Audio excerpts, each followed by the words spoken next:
So we just spent $400,000 throwing one of the biggest events in Atlanta, Georgia, and we want to take you all behind the scenes to show you the good, the bad, and the ugly of trying to throw an event in excellence. So if you ever want to throw an event to build the brand for your business, this is the episode you don't want to miss.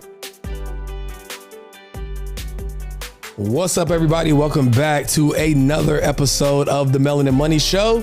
And today, we're going to be talking about hosting multi six-figure events and what you can learn from, because there's a lot that you can learn from it, right? And I actually heard this one guy say, he said, if you want to get a crash course in entrepreneurship, throw an event. Right? Because think about it, you get to throw the event, it involves operations, it involves sales, it involves marketing, it involves all the components of business, but then it's over. Yeah. So it's like you have a moment in time where you do it and then it's over. So if you want to get a crash course in business, but for us, it's just one of the many components of our business. And you know what's crazy about us doing events is both of us used to be party promoters. Yeah. Both of us had the party promoter phase. Yeah. You know what I'm saying? It came full circle. And it didn't really hit until our mixer that night of the first night. I was like, yo, this motherfucker's packed. Yeah.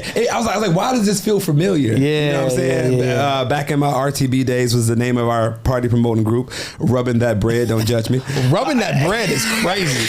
That is shout out to my South Side diabolical. Rubbing That Bread right here. And so we ended up changing it to Remember the Brotherhood as we got older, because that was, I said, who signed off on that? Rubbing That Bread is crazy. Insane. Wow. Okay. Yeah, man. Party promoter days, you know what I'm saying? We used to throw the parties, get nervous at 10 o'clock because ain't nobody there. Yeah. And then you peek out at 11. What's going on? Oh, the lines around the building. Outside. We good. Everybody hitting your phone up. Why would you hit me up the day of my event, bro? You should have been there. That's something I never understood. Yeah, right? yeah. But yes, we wanted to unpack some of these lessons because one, if you are an entrepreneur and thinking about ever throwing events, it's going to be extremely valuable to you. And then two, because we just sometimes need these episodes to vent and discuss. This is your personal. And decompress from all of the stress. Because again, one of the great things about going to business with somebody and having a partnership is if it's done right, right, you get to divide and conquer. Yeah. Right. And so what I primarily handle for us when it comes to this aspect of the business is I lead the charge on the vibe. I'm chief vibe officer, right? CBO. Yeah, you know what I'm saying? CBO. So when Carter goes out, shakes all the trees and make sure that we have enough people in our ecosystem, I make sure that they have a good ass time. Yeah, I was one thing I didn't know about you that I'm learning about you with events is this is your thing. Like you can say all you want that you don't like you like the prep. Yeah, but when the event is high, I rarely see you more excited and confident at the same time than the day of the event, bro. You know what I'm saying? Because I know I prepared for this. Yeah. I know, but I got some the text message man, I got some shit. We got a band coming, bro. A band. Who thinks of this stuff, dog? 2025 is already planned out. I sent them a voice note a week ago. It's already planned. The marketing for that is going to be insane. You got by the way. But anyways, so let's get into some lessons learned from hosting multi six-figure events. All right, so first and foremost, you need way more runway than you think. Right? Just go ahead and factor it in that if you for a variety of reasons, which we'll get into, but it's going to take you way more time to do it the right way. If you don't want to be stressed out and overwhelmed than you think. So give yourself as much time as possible. And the challenging part in business, and I know this is a challenge Carter was having in the beginning, is yo, can we just focus on this after we do this one thing? But because you need the runways, things in business are going to overlap. So in the background, we're having to plan for an event while an event is happening. We had an event in April, but I still had to be laying the foundation for the event in July, right? So just whatever timeline you thought you needed to throw the event that you want to throw, double it, please. Yeah. Right? Just double the timeline. Because stuff is going to come up that you can't foresee, even if you've done events before. Because at this point, which is so crazy, we did in the actual studio we're in right now, we had our first event together, October of 2022. It was the podcast when we started the first version of the podcast tour. The podcast tour, yeah, right. Which remember planning that? We thought how much logistical nightmare it was. Just that little bit, 70 people, 100 people. Yeah. And less than $10,000. Yeah. Stressed, right? And then we had that, and then we had an event in Charlotte, and after that, I don't know what happened, but we just events became a thing. Now, when a podcast tour, the Social Proof podcast, multi-city, sold out every city. Then we took our clients to Jamaica. We had a sneaker ball. And it's just, before you know it, like, events are now an embedded part of what we do, right? And you just need time, right? You need time to plan that stuff out and really think through all the details and the nuances when it comes to these events. 1000%. And one thing I do respect about events, though, is the type of relationship you're able to build with people when they see you in person versus online. You know what I'm saying? It's just a different ball game with people able to touch and feel you, pause, if applicable. It's definitely applicable. Okay. It's most certainly applicable. What do you mean? But yeah, like I do like really value the in-person experience of doing events. Absolutely. And another really key one, and this is the one that's a really ego check, is you have almost 800,000 followers just on Instagram alone, right? I have nearly 100,000 on Instagram, and it's like you think before you start doing events, snap a finger, push the button, do a step. You know what I'm saying? Yeah. If I get 1% of the audience there, we're sold out. We're Gucci, right? Wrong. No. Right? You got to realize, even if you do stuff online and people engage and people follow you, people got to leave. They got to buy a plane ticket, most likely.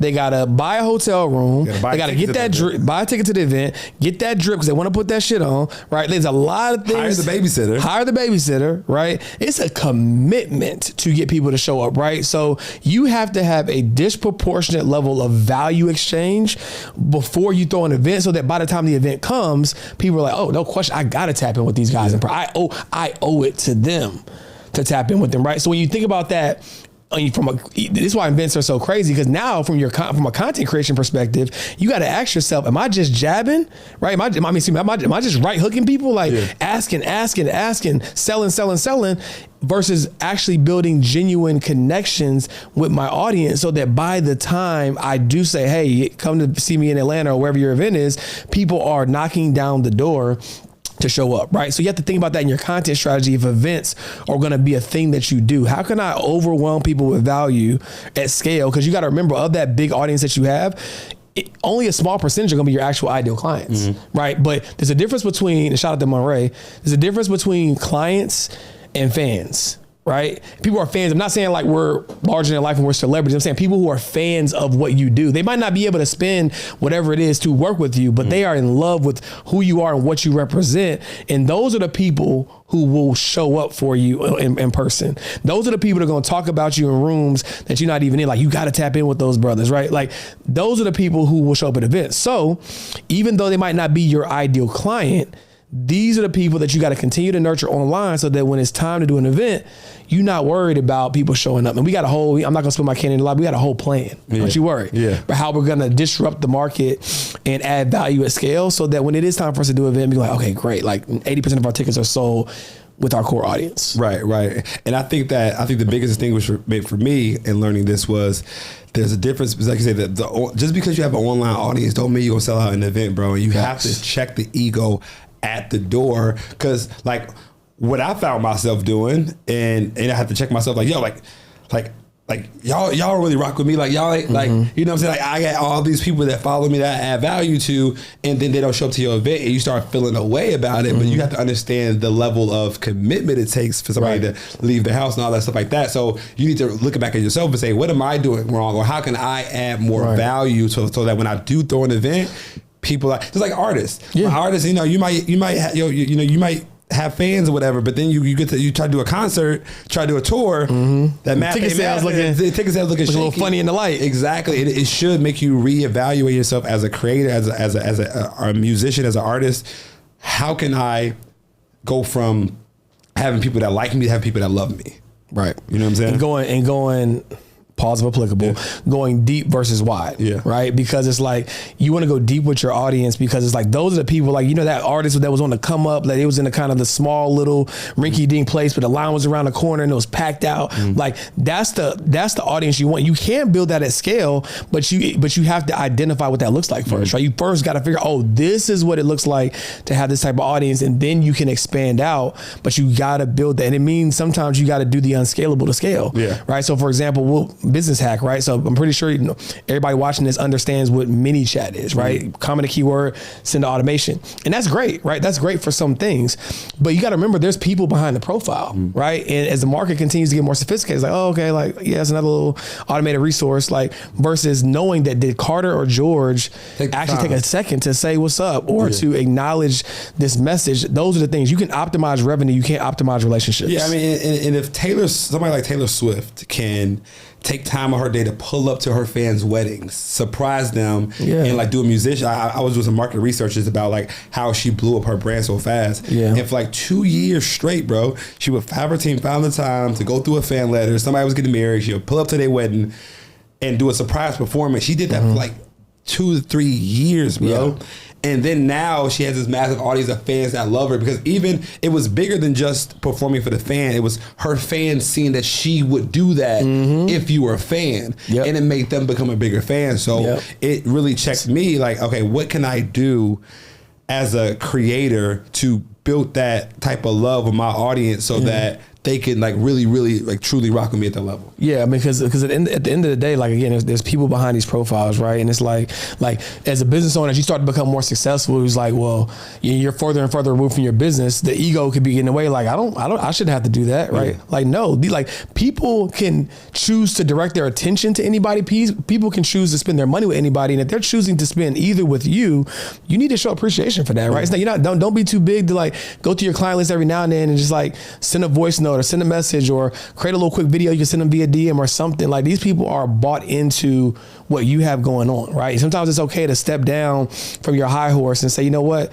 let me connect with the people, the very people that make this even possible. You know what I'm saying? That's something I'm personally like, I'm committed to, especially as we getting back into our CRM system. It's just like, let me just go in here. Like they got the number, like, let me just reach out. Like, you know what I'm saying? Let me just connect. Hey, checking in, hope you're doing well. Like that goes a long way, and it seems unscalable, but you have to sometimes do the unscalable to scale. 1000%. Right. All right. So another lesson learned, if you are inviting prominent guests or speakers, right, you need to give a bigger heads up, right? Like, so, and it kind of even goes back to the people you want to attend the event. Like people have to really plan for these things. Like you might be at a space in your life where you can move around in 60 to 90 days, but like some people, like they need to know in advance, right? And they need to choose your event over something they might be competing with. Like it's not even that they need to plan, obviously, but like they've already pre-committed to somebody else's event who they gave a proper heads up. Exactly. You know what I'm saying? Like, I will come, but like, you think, like, but 2 weekends before your event is somebody else's event that they've been marketing for a year, and I'm already going to that. I can't go to back-to-back events. Like, you know what I'm saying? Like, so you really got to try to get ahead of it, if at all possible, especially with the guests. You know what I'm saying? Like, I can hit my homie up. He'll pull up and speak, bro. He got to figure stuff out too. Exactly. Not to mention, when you get them early, if they're a prominent speaker, that's leverage to be able to get more people to the event, right? Which something else we learned this time.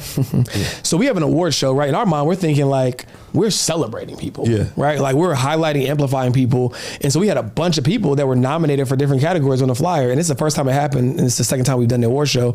We had 2 people who felt some type of way about us using their likeness because in their mind sell tickets. Now in reality, their likeness wasn't selling any tickets. Like get off your high horse, chill out, right? Bro. But cool, lesson learned. So if you are going to have somebody, whether it's a speaker that you're anticipating or someone you plan to invite to the event, what I would encourage you to do is get their consent first. Like, hey, thanks so much for, you're committing to come to the event. Do I have your consent to include you in the branding and the marketing? Yes or no, right? Because you never know. Some people like feel some type of way about that. So make sure you get consent to use anybody's likeness, even if you don't think you're using it to sell tickets, because we sure as heck we were just like celebrating people and their achievements. But that's something that we did learn from this most recent event. One that's really obvious, but some people might overlook is you need a planner. I don't care how organized you think you are. I don't care. You need a good planner. You need a great planner, right? Every planner ain't great. Every planner ain't great. You know what I'm saying? But you absolutely need somebody who can own the logistics of the event, because even with them doing that, you being the visionary behind it, there's so much that has to come from you. If you have to handle all of the logistics, like it's just going to be a nightmare. If this is not your only business, your business is going to go on pause if you don't have an event planner, right? Because I know how heavy it felt for me, and we had 3 event planners this time, right? So like, make sure you have a really good planner. and make sure that you're really clear in your expectations. Here's another thing, because people kept asking, so I'm gonna just put it out there. People kept asking, who's your event planner? Who did the event? I'm gonna keep it real with you. Just because you put the Jordans on don't mean you're gonna play like Mike. Talk about it. Right? Like, listen, the event planner can only execute at the level of vision that they have been provided and budget that they have been provided. Yeah. So what you see might not be what you get if you ain't got it. Yeah. You feel me? Yeah. Hey, look, do we have on there the budget for the event? Is that talking point? I don't think it's on there, but we can add it. So let's just talk about that right Yeah, because actually there's a lot to unpack on that. Yeah. The event is going to cost you more than you think it's going to cost you. Oh, what's on there? It's actually literally what the... Yeah. The event is going to cost you more than you think it's going to cost you.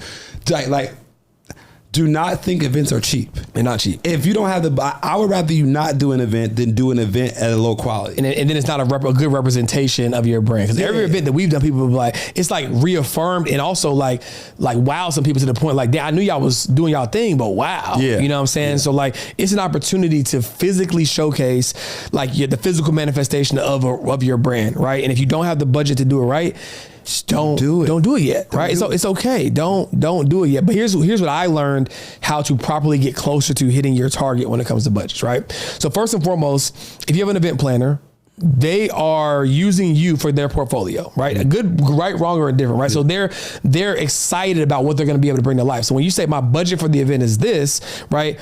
Unless you're really clear, they're thinking that is purely and exclusively for the activation of the event itself. They're not factoring in if you have a team that has to come out. They're not factoring in the baseline other costs. They're not factoring in the travel costs. They're probably not factoring in their fee. Not factoring in. They're just factoring in the wow factor. 300,000. Yeah. I got 300,000 to just like paint the walls green. Yeah. You know what I'm saying? So it's like you have to make. So what we're doing now for our November trip that we have coming up is because normally we'll just arbitrarily say the budget for the event is this, right? And it's like, cool, I can definitely do what you want for this.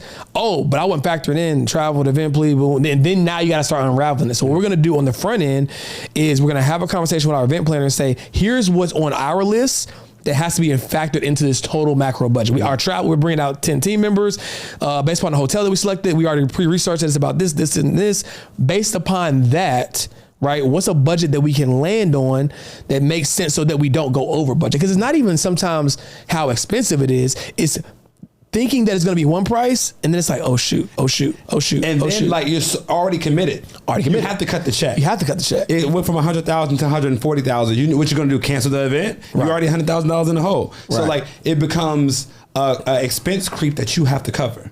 Unless you get wild and start charging it back, and that's just disrespectful. Which is crazy. All right, so this is going to be dependent upon the nature of the event that you do, but this is more of a branding thing, right? Yeah. Especially for the first 2 years of your business, or first 2 years of doing it, the first 2 times, maybe you do it multiple times a year.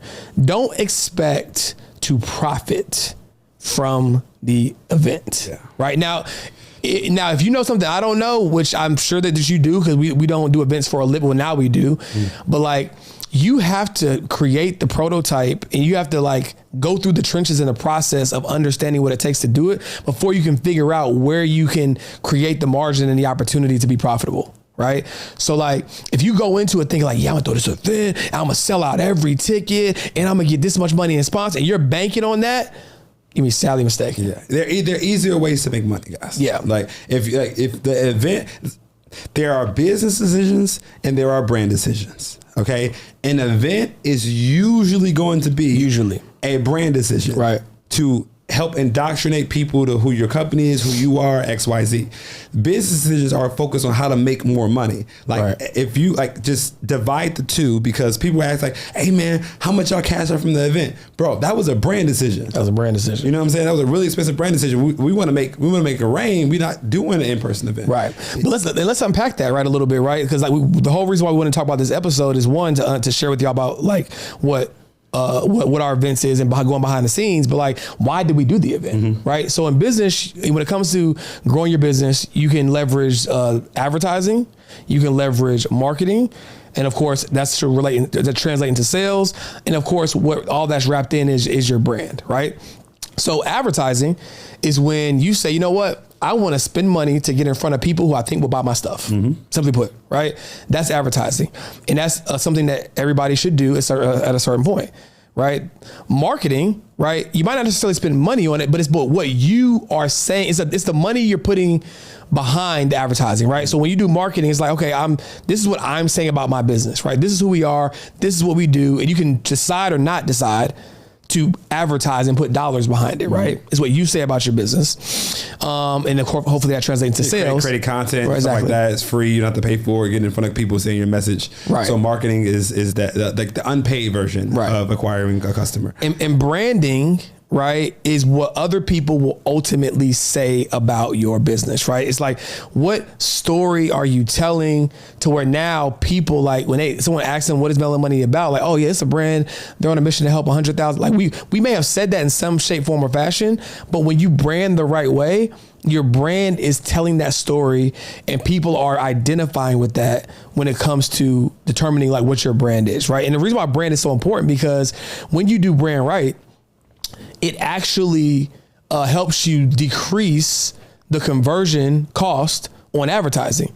Because we talked about this last night. When I went to Shanghai in 2018, as someone who hasn't eaten McDonald's at that point probably for almost a decade, the first thing I ate when I got there was McDonald's. Why? Because of the brand of McDonald's, right? I was familiar with this. So another way to think about brand is trust. Another way to think about brand is visibility, right? If someone goes into a grocery store and they see 3 different brands of cheese, right? If they know nothing about those cheeses, they're gonna pick the one that has a familiar brand, right? Brand gives you leverage to venture into other lanes just because of how strong your name is.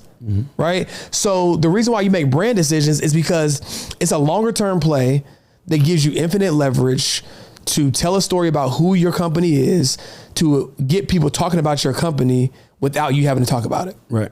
Yeah. And like, I think, early on, you probably want to focus on business decisions, but if you want to, there are things that your brand, there are rooms that your brand can get you in that money can't. Facts. You can't advertise your way into building some relationships. Right. Trust me, I've tried. You can't spend your way into earning some relationships. Certain things have to be built and cultivated through the brand that you've created. Right. And like, I'm just learning that now because like, from what the payoffs that we got from the event, what I'm saying? Some of the benefits that we got from the event, some of the things that we're going to be doing here in a few months. Right. Some of the relationships we were able to build because the event was at such a high level of excellence. And the reason why it's good to associate events with a branding decision is because you can finesse stuff online. Yeah. You can't finesse a in-person event. So when someone sees that, when they touch it, when they feel it, it further validates what they might have already been thinking about you. It's like, oh, okay, like, all right, we can't, there's no guessing game. They are who they say they are. Right. Right. So that's why when you're looking at it from an event, from a branding decision, it gives you a really strong opportunity to show, because you're not posting your profit and loss statement online, right? But anybody who has any common sense that came to our event, they're like, okay, they got to be doing something right. Yeah. Because this ain't an event you can just like pop out and just randomly do. They had to be thoughtful, and because our event wasn't a money grab, and it was like we actually are amplifying other people. It's like, that's a brand decision. Yeah. We're inviting other people, our peers, in the room to celebrate them, right? So there's so many advantages to it, but you got to understand that business decisions are designed to generate revenue and profit. Brand decisions are designed to create enterprise value and build equity. Yep. Right. And you need both. You can't lose sight, but you can't lose sight of the fact that, like, some people want to go all in on brand. Right. So, I want to go all in on brand. I want to do the cute stuff. I want my website to be super pretty. Funnel. What's that? Like, I don't care about that. Like, you can't go all in on brand until you have a business. Right. Right. Like, make sure that you make the money, because now it puts us in a position where we can do what we want to do because we've done what we have to do. Right. We couldn't have thrown the event if we didn't have a solid business. 1000%. Right. So make sure you, like, I want to get that clear. Like, branding is fun and it's cute and it's all the things, and it definitely can get you in rooms that business decisions maybe can't, but you have to prioritize the business first, or at least simultaneously. Right. Now, I want y'all to help settle a bet with us. Okay. Is it wrong when you're hosting an event to invite a new girl that you just started talking to an event? Because here's the thing, like, George obviously has a problem with it. And my thing is this, like, if I'm gonna have an event, like, I would rather just have some arm candy at the event. And George just has this issue where if I bring somebody new to an event, like should you not bring a new girl to the event? Listen, bro. Listen, this young whippersnapper stuff, right? Listen, so you got an event, right, that you're hosting. Yeah. Okay. That your clients are at, right? And you got to realize that when you bring a new person, they're not knowing that they're thinking that it's like, oh, this must be Carter's girl. I want to get to know Carter's girl. So now that girl, or that woman rather, is thinking like, oh my gosh, he brought me to an event. I must be the one. Wow, he brought me around his clients. That's a reach. It's just like, yo, it's not a reach. Let's catch a vibe. Like, I'm having an event, pull up. Like, catch a vibe at dinner or somebody else's event, not your own. Because that's how a woman. Y'all can let me know in the comments. How do you feel about this? Yeah, actually, Reese, I'm curious. How do you feel about this? Who's right? Yeah. So you're saying we host the event. It's our event, and my thing is, it's our event, right? And like, if I bring a girl, I know it's a flex. Like, it's gonna look good. She's gonna get an experience that she probably wouldn't have got. This guy. And George thinks there's a problem with that. I think their problem is with her thoughts, not anybody else's thoughts. Yeah. There you go. Okay. You're only thinking about how she's gonna think, not necessarily the like everybody comes to the event. What happened to the girl from last time, or them that since that was the only time they saw her, saying the name of the girl from last time. Oh, I met you at the last event, right? Oh, nah. Right. Yeah. So you got to realize, like, again, as you grow, like we talked about in the last episode, like when you are a leader, right, everything matters. Optics matter, right? And if you bring in a new girl to every event, it's just like, what type of time is this dude on? What y'all run over that melon of money, man? Right. Like, what y'all got going on over there? So like, it's one of those things, the same way like how parents, when they're dating again, they don't bring their kids around the new guy, the new girl until like they know for sure that it's going to be somebody that they're going to be with. It's the same thing. Wow. Right? Like, you can't bring them around your clients until you know, or your team members until you know, all right, this is somebody I think I'm going to be with for a little while. She's going to be at the next event. You at this point, it's a new person every single event. Right? I don't know if it's a person who made 2 events in a row. That hasn't been a person that made two events in a row. We'll get there, bro. God's working on me. Lord have mercy. I got a question. Does that hinder? Because you know how they say a married person looks more... like, does it hinder like our ability to like the good is the balance because I'm the married family man. So it's a balance. If people just accept me for who I am at this point. And I think that's cool, right? You know what I'm saying? Yeah, like, I think that's cool. But now, if we both was out here, what? No. Yeah, it would be. Yeah, no. It would not be good. We became partners at the right time. There you go. We'll leave it at that. We'll leave it at that. Lord. Speaking of which, I know we also mentioned offline, like when it comes, maybe this is the reach of the week. You mentioned like. So if you are inviting somebody to an event, like how should they be, or how should women in general be moving at these events when it comes to like connecting with high level? Yeah, and I think that because a lot of women say they want a high level man, and they want to be with the guy that's hosting the event. They want to be with the artist whose concert it is, right? Cool. You have to understand what comes with that. Mm-hmm. The main thing that comes with that is a lack of attention he's going to be able to give you at this event. Mm-hmm. So like, if you're a woman and you want to like be somebody's date at a high level person's date at their event, like number one, you should probably bring a friend with you. Yeah, like that's the best thing you do. Unless you're just really organically social. Yes. Because the last thing I want to do is be in the back of my head thinking about what you're doing, or like see you sitting in a corner by yourself, salty, right? Like the first thing you do is like, if possible, bring a friend, because at least that way you got somebody to entertain you while the guy, because like if he's if it's his event, the people came to see him. The people don't really care that you're there. Right. They want to. They gonna give you the phone and take a picture of them. Yeah, they gonna pass you the phone. Right. Yeah. So like, you gotta really be able to like move in that space with elegance and grace, and it's easy to do that when you're not alone. Right. You have a friend, and like people are probably going to ignore you. Yeah. Like to that, like they'll walk right past you to say something. So you got to be able to handle that with grace, and give the man the space to still work the room, because everybody wants his attention, and the last thing he wants is you getting upset because you're not getting attention where these people pay to see him. You know what I'm saying? And also not feeling some type of way. Like, there's gonna be men and women at the event, obviously. Like they're greeting your significant other, whatever. But like, don't feel some type of way about you hugging other people. It's like, wow, like, she hugged you a little tight, bro. Like she hugged. Like, what do you want me to do? What do you want me to do about that? Like, step forward, back up. So yeah, you got to be in a very secure place if you want to date somebody who, you know, is a high level person or has these high level experiences, because you're going into it like, oh, I can't wait to be the first lady of the room. And in all actuality, like, you're going to be more so in the shadows. Yeah. Right. So now, if it's a good guy, if the guy is good, he's gonna do things throughout the night to make you feel eye contact, seen. Wings, like, you know what I'm saying? Yeah, but you still got to be content knowing that like he has to work the room and do what he got to do. Yeah, the easiest way to blow it is like coming to the event and making it about you. Right.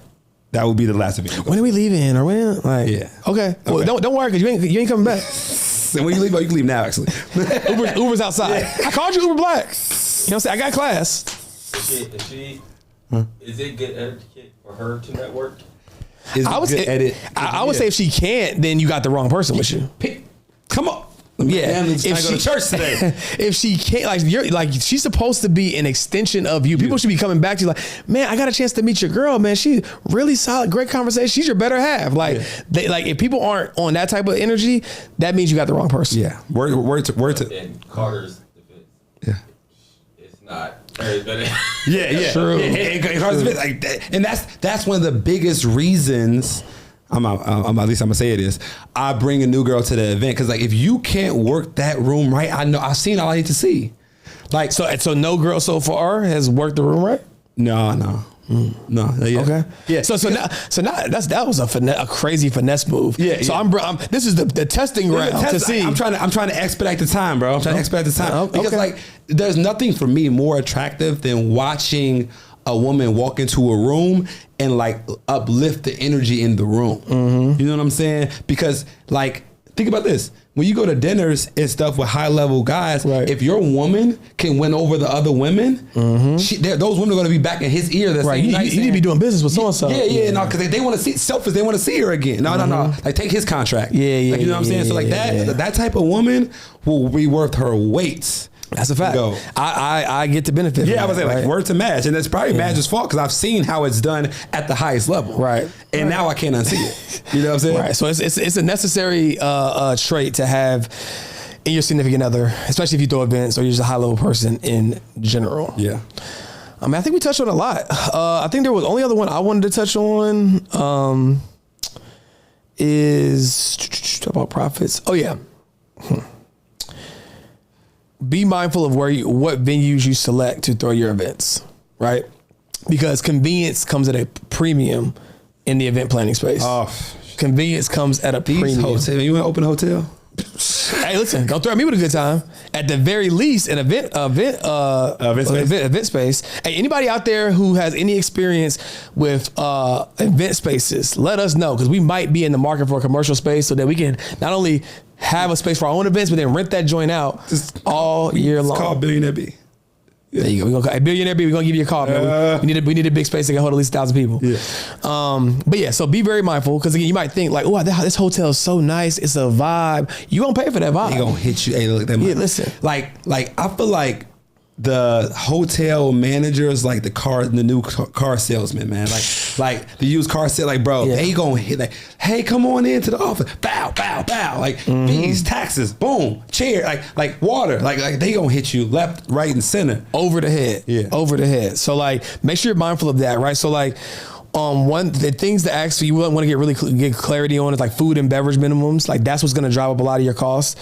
So if you're throwing a big event, just make sure you're mindful of that. And if possible, if you can find a nice venue where you can control the food and beverage, i.e. bring in outside food and beverage, I strongly encourage you to do it. Find a hotel that's nearby. The money you save in food and beverage, you can spend in shuttles to the event. Yep. Right? Even future proof. That's what they do. There's hotels surrounding, and then there's regular shuttles that'll just bring you to the area, and they got food trucks. Right? And they buy out all the food. We'll actually sponsor. Right? So I know next year, in a perfect world scenario, we're going to find a venue that we can control the food and beverage minimum because that will decrease your budget by 30% at minimum. Yeah. Right. And you actually be able to do more. You can do breakfast, you can do everything you want to do because you can control it. You hire a caterer, come in, it's going to be nothing. Don't do hotels. Yeah. Not for food and beverage. Yeah. Right. So if you're interested in throwing events, that's a masterclass. That's a masterclass and things to consider. Make sure you be proactive. Make sure your budget's right. Make sure your mind and your intentions right in terms of what you want out of it. But it can be something really amazing for your business if you let it. It's working for us. If it works for us, it can work for you. Big facts. Peace.